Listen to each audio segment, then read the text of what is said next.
नमस्कार, मैं हूं नरेश वत्स। गुजरात के कवि हैं हर्ष भट्ट, जिन्होंने कहा है कि ना गंदगी पसंद है ना बंदगी पसंद है, दूध सी धुली धुली फूल सी खिली खिली जिंदगी पसंद है। और इस जिंदगी के रंग क्या हैं, आखिर ये जिंदगी बदरंग क्यों होती जा रही है, हमारे इस सोच से, हमारे इस व्यवहार से, इसको बेहतर एक लेखक बता सकता है। और मेरे साथ इस समय बबीता सागर जी हैं, जो एक पुस्तक लेकर आई हैं कि लफ्ज़ों का सागर, शब्दों उस पर, अच्छा, सागर लफ्ज़ों का। जी बताइए, मैं आपसे ये जानना चाहता हूँ, आपने जो इसका शीर्षक दिया है सागर लफ्ज़ों का, इतने शब्द हैं, इतने गुरु हैं, इतना कुछ कहा जा रहा है सोशल मीडिया पे, फिर आप भी एक सागर शब्दों का ही लेकर आ गई? जी। ऐसा है कि मेरे नाम में भी सागर है, मेरा सरनेम सागर है, तो मुझे कुछ ऐसा कनेक्ट करना था कि मेरी बुक और नाम दोनों ही एक दूसरे से कनेक्ट हो। एक लेखक के पास, ये मैंने उस तरीके से सोचा कि एक लेखक के पास जो ओशन ऑफ वर्ड्स, सागर जो लफ्ज़ों का होता है ना, वो एक लेखक ही जान पाता है कि वो कितने कितने गहरे मोती निकाल पाता है वो सागर से। तो वो मैंने उस चीज़ को सोचकर लिखा। और आगे मैं अपनी किताबों का कुछ चुनिंदा, वैसे तो मैंने ये सोचा था कि सीरीज़ रखूँगी, वॉल्यूम 1-2, बट एक हमारे गुरु हैं, सर हैं, वो मीडिया पर काम कर चुके हैं, दूरदर्शन पर, तो उन्होंने मुझे सजेस्ट किया कि किसी चीज़ को बांधो मत, कि आप सीरीज़ में मत रखो, अपनी किताबों को नई अलग से पहचान दो। तो हाँ, तीसरी किताब जो आएगी उसका टाइटल बहुत अच्छा रहने वाला है और उसमें काफ़ी मैसेज मिलने वाले हैं आपको, शॉर्ट स्टोरीज होंगी। तो मेरी कोशिश रहेगी कि समाज को, आपकी कोशिश रहेगी। मैं आपकी प्रेस कॉन्फ्रेंस में एक सवाल जानना चाह रहा था, और वो सवाल मुझे अच्छा लगा कि आप लोगों के बीच जा रहे हैं, समझ रहे हैं कि लोग क्या है। एक बड़ा वो होता है जो अपनी उपस्थिति से छोटे को बड़ा होने का एहसास करा देता है। ये हमारी सोच है, हमारी परंपरा है। लेकिन आपने कहा कि लोग तो स्टील के गिलास भी रखते हैं, आपने उस वर्ग पर चोट की है, उसको कैसे कहेंगे? जी देखिए, एक तो मैं तो आपका सवाल समझ नहीं पाया, तो आप क्या सवाल मेरा क्या? सवाल ये था कि आप लोगों से मिलते हैं, आप नोट प्लेस में कहते हैं कि सब लोगों को समझना था कि ये ज़िंदगी क्या है, लोग क्या सोचते हैं। मेरा सवाल ये है कि लोगों में श्रेष्ठता का एक भाव आ गया है, हाँ जी, हाँ जी। पैसा आ गया है, शोहरत आ गया है, वो आ गया है। उसको लेकर क्या, जो वर्क क्लास की बात आप करते हैं, वर्ग संघर्ष की बात करते हैं, उसके बारे में जानना चाहते देखिए, यही है मेरी हमेशा कोशिश रही है कि अपने काम में, अपनी कला में मैं उन्हीं लोगों की बात करूं जिनके बारे में कोई ज़्यादा बात नहीं करता, जिन्हें चलते हुए भी कोई देखता है तो उन्हें नज़रअंदाज कर दिया जाता है। और हाँ, ये दिक्कतें बहुत देखने को मिलती हैं आजकल समाज में कि कुछ लोगों के पास अगर थोड़ी सी इज्जत और थोड़े से पैसे अगर ज़्यादा आ जाते हैं तो वो कहीं ना कहीं दूसरे लोगों को भी एक छोटी नज़र से देखना शुरू कर देते हैं। पर मेरी कोशिश हमेशा से अलग ही रही है। मेरा ये है कि अगर मैं कहता हूँ, अगर मैं एक क्लेम करता हूँ कि मैं लोगों के लिए ही लेखक हूँ, लोगों के बारे में ही लिखना चाहता हूँ, तो वो कहानी सच में लोगों की ही होनी चाहिए। मुझे सच में लोगों के बीच उतरना पड़ेगा, हर गली हर मोहल्ले घूमना पड़ेगा और उन्हीं लोगों से बात करनी पड़ेगी जिनकी कहानी मैं सुनाना चाहता हूँ। तो यही मेरा शुरू से प्रोसेस रहा है। हैं? बहुत महत्वपूर्ण सवाल आपने उठाया है और महत्वपूर्ण काम भी कर रहे हैं, लेकिन इसका समाधान क्या है? हर कोई बात कर रहा है, हमने देखा सेमिनार पे, हम चिंताएं तो बहुत व्यक्त करते हैं लेकिन समाधान नहीं देते। आपको क्या समाधान लगता है? देखिए, मैं अगर ब्रूटली ऑनेस्ट अगर हूँ तो भारत में ऐसी समस्याओं का समाधान एकदम ऑलमोस्ट इम्पॉसिबल है, सिर्फ जनसंख्या की वजह से।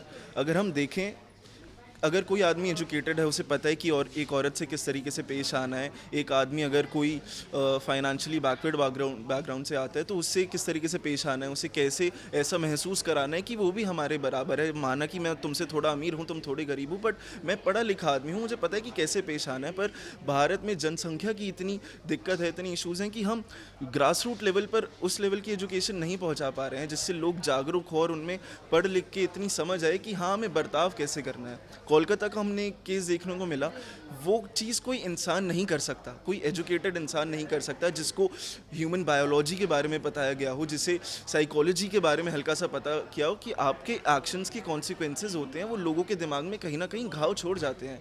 तो मेरे हिसाब से एक ही सोल्यूशन है, ग्रास रूट लेवल को अगर रिफॉर्म करना है तो आपको ग्रास रूट लेवल से ही एजुकेशन सिस्टम को बहुत ज़्यादा स्ट्रेंथन करना होगा। बहुत बड़ा सवाल है कि चेतना कैसे जागृत की जाए। आपसे सवाल उठता है, आपने कहा कि जनसंख्या पर कंट्रोल होना चाहिए, लेकिन जैसे ही हम जनसंख्या पर कंट्रोल करने की बात कहते हैं तो एक वर्ग उसको अपने अगेंस्ट समझने लगता है। भारत में ये बड़ी मुश्किल है कि यहाँ विविधता के अलग अलग धर्मों के लोग रहते हैं, जैसे ही आप कोई बात कहते हैं तो दूसरा पक्ष उसका विरोध कर रहता है। आपकी नज़र, आपका जो लफ्ज़ों का सागर है उस वो कोई फार्मूला, कोई सूत्र दे सकती हैं आप? जी, मेरा मानना तो ये है सबसे पहले कि हमें जाति धर्म, मैं तो नहीं मानती हूँ, खैर मेरी शादी भी एक सिख जट फैमिली में होने जा रही है, तो मैं तो पर्सनली इस चीज़ में बिलीव नहीं करती हूँ। तो मैं यही मैसेज आगे भी देना चाहूँगी कि सबसे पहले हम अपने जो फ़र्क हम समझे बैठे हैं ना दिमाग में, एक इंसान होना, बेहतर इंसान होना, वो कहीं ज़्यादा इम्पॉर्टेंट है एक हिंदू मुस्लिम सिख ईसाई होने से कहीं ऊपर। तो मैं तो सिर्फ इंसानियत को महत्व देती हूँ। मेरे काफ़ी फ्रेंड्स हैं जो मुस्लिम भी हैं, सिख भी हैं, वैसे मैं हिंदू फैमिली से बिलोंग करती हूँ, तो मेरी फैमिली में ऐसा नहीं कि कास्ट वगैरह को माना जाए। तो जो हम बेसिक शिक्षा दे सकते हैं ना, ऐसा है कि सब जो यूथ है हमारा, वो अगर ये चीज़ ग्रैब करे कि हमें अपने समाज को क्या मैसेज देना है इसके रिगार्डिंग, तो हमें खुद में समानता का अधिकार, जो हम कहते हैं अधिकार है हमारा, पर वो मिलता नहीं है। वो काफ़ी मिलता नहीं है। और ये बात कही भी की कि जाति न पूछो साधु की, हरि को भजे हरि को होए। लेकिन आजकल का है कि जाति पूछो वोटर की, जो जितनी जाति पूछेगा उतना ही वो सत्ता पे आगे आएगा। आपसे मैं जानना चाहता हूँ, आप युवा, क्या लगता है आपको, क्योंकि मैं सवाल बताऊँ, आप लिखते हैं और लेखक संवेदनशील होता है, रचनात्मक होता है, क्या लगता है कि इस समय सबसे बड़ी चुनौती क्या है? वो सबसे बड़ी चुनौती ये लेखक को अपने आप को पब्लिश करना। अगर उसको सही गाइडेंस मिल गया, सही पब्लिशर मिल गया, तो वो अपना कंटेंट, अपना जो भी उसके मन में चीज़ें या समाज में जो भी चल रहा है वो लोगों तक आसानी से पहुंचा पाएगा। तो मैं खुद पब्लिशर हूँ, किताब मैंने ही पब्लिश करी है, ठीक है। तो ये चुनौती में, और खुद एक लेखक हूँ, तो मुझे पता है लेखक को क्या चाहिए। इसलिए मेरे साथ जो इतने भी ऑथर्स जुड़े हैं उनको मज़ा आता है काम करने में, क्योंकि मैं खुद 10-12 सालों से लिख रहा हूँ। तो मेरा यही है कि मैं इस चुनौती जो ये आती है, इस चुनौती को दूर कर दूँ और लोगों के लिए, ऑथर्स के लिए एक ज़रिया बना दूँ, राइटर्स के लिए, कि वो ईज़िली मेरे साथ जुड़े, मैं उनको लोगों तक पहुँचा पाऊँ, उनका कंटेंट पहुँचे। तो मैं इस चुनौती को ख़त्म करने में बिलीव करता हूँ। इसलिए शायद आज मेरा जो सर्कल है, मैंने अब तक 40,000 प्लस मेरे लोग हैं जो मेरे साथ कनेक्टेड है, और काफ़ी लोग हैं और काफ़ी जगह पहुँच चुके हैं। तो इसी चुनौती को दूर करने में लगा रहता हूँ। अच्छा, एक सवाल है, तीन बड़ी समस्याएं इस समय है। एक तो धर्म के नाम पर बंटवारा लगातार कोशिश हो रही है, जाति के नाम पर हो रही है, और अभी जैसा कहा कि जनसंख्या पर नियंत्रण भी एक चुनौती है। आप कैसे देखते हैं कि भारत की सबसे बड़ी चुनौती क्या है, जिस पर लिखना चाहिए, जिस पर बात करनी चाहिए, और सबसे बड़ी बात कि कोई दूसरी आपकी बात को सुने भी? तो जैसे आजकल, जैसे आपने ये क्वेश्चन पूछा, ठीक है, चुनौतियाँ बहुत है, ये भारत की समस्याएं है। बहुत से लेखक जो होते हैं ना, डर जाते हैं कभी कभी कि हम इस टॉपिक पे लिख देंगे तो कहीं हमारे साथ कुछ हो ना जाए, अगर हम ये कर देंगे तो इसका क्या कंसिक्वेंस हो जाए। अगर एक लेखक ने कंसिक्वेंसेस सोचना बंद कर दिया तो आज वो कुछ भी लिख सकता है। तो और जो लेखक आज की तारीख में निडर और बोल्ड रहे हैं, वही अपना नाम बना पाए हैं। तो ये चीज़ें ज़रूरी है। अभी रिसेंटली हमने एक बुक पब्लिश करी थी, संकोच हमारे अंदर भी है, राम मंदिर के ऊपर एक बुक निकाली थी, विजय गाथा, जो हमने पब्लिश करी। बट उसको इस वे में पब्लिश करा, इस वे में उस किताब को निकाला कि वो लोगों को बड़ी पसंद आई। लोगों ने कहानी कुछ दिखाई कि उसकी पहलू कुछ और जाने। तो ऑथर डरे नहीं, ऑथर का नाम था हर्षिता व्यास, डरे नहीं। उन्होंने बेबाक होकर उस लड़की ने अपनी कहानी और जो उसके मन में था उससे रिलेटेड, वो वहीं अयोध्या से बिलोंग करती है, पूरा लिख दिया, और लोगों ने उस बुक को बड़ा प्यार दिया। तो जिस दिन चुनौती ये लेखक को बेबाक होके बिना डरे बस लिखना है, टॉपिक कुछ भी हो लोगों तक पहुंचाना है। अभी रिसेंटली कोलकाता में एक इंसिडेंट हुआ, अभी प्रयास से मेरे से एक लड़की ने कोलकाता की ही थी, उसका नाम क्यू रिम्बैक है।